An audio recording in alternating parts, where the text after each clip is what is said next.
Use a calculator to approximate the value of each expression. Round the answer to 2 decimal places. Part A, we want to find cosine of 14 degrees. So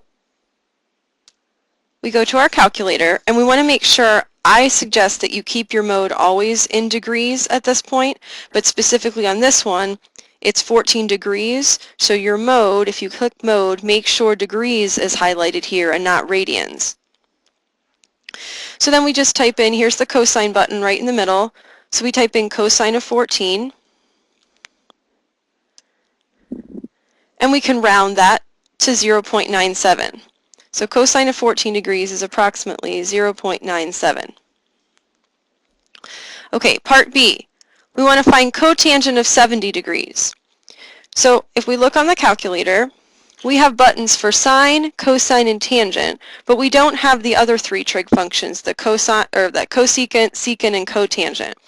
But we know that they are reciprocals of these basic 3. So we know cotangent is the reciprocal of tangent, so we'll just use our tangent button here and we'll use the reciprocal of it. So cotangent of 70 degrees is equal to 1 over tangent of 70 degrees.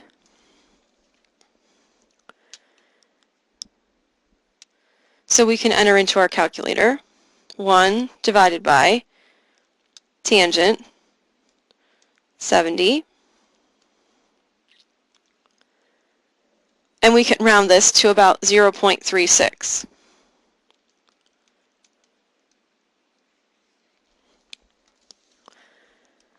Part C, we want to find sine of pi over 8. Now, since there's no degree symbol indicated, and since this is given in terms of pi, that tells us that this is radians. So unless there's a degree symbol written in, you want to default and assume that it's radians, so pi over 8 radians. So I would suggest, like I said, to keep your calculator in degree mode and just convert this angle into degrees, so then you can evaluate its sine. So if I take pi over 8, radians. If I want to convert it into degrees, I'm going to multiply by 180 over pi. I'm going to degrees. I'm converting to degrees, so I want degrees in the numerator. The 180 is the degrees. So the pi's divide out, and I'm going to get 180 over 8, which is equal to 22.5. So pi over 8 radians is equal to 22.5 degrees. So one way to do this is just to change this into degrees. And now we can enter into our calculator that's already in degree mode and enter sine 22.5. And we can round that to about 0.38.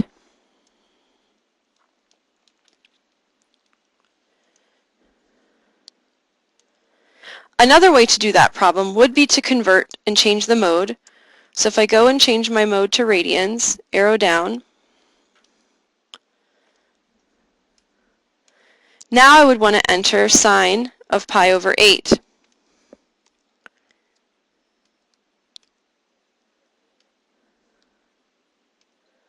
And you can see we get the same answer.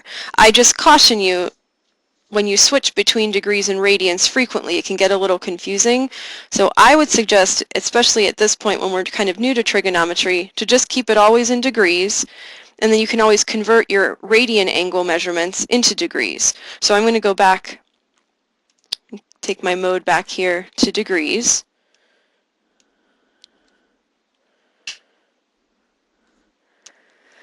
Okay, final part here. Part D, we want to find secant of 0.4. Now there's no pi written in here, but because there's no degree symbol, we know that that means radians. So secant is not one of the 3 basic trig functions that's on our calculator, only sine, cosine, and tangent, but we know it's the reciprocal of cosine. So I'll write this as 1 over cosine 0.4. So now again, you've got the 2 options. You could change the 0.4 into degrees. So if we do that, 0.4 times 180 degrees over pi radians. So if I go into the calculator, so I'm back in degrees here, and I think that's the safest way to do these. And I'm going to enter 0.4 times 180 divided by pi So that's going to give me that 0.4 radian measure in degrees. So it's approximately 22.9 degrees.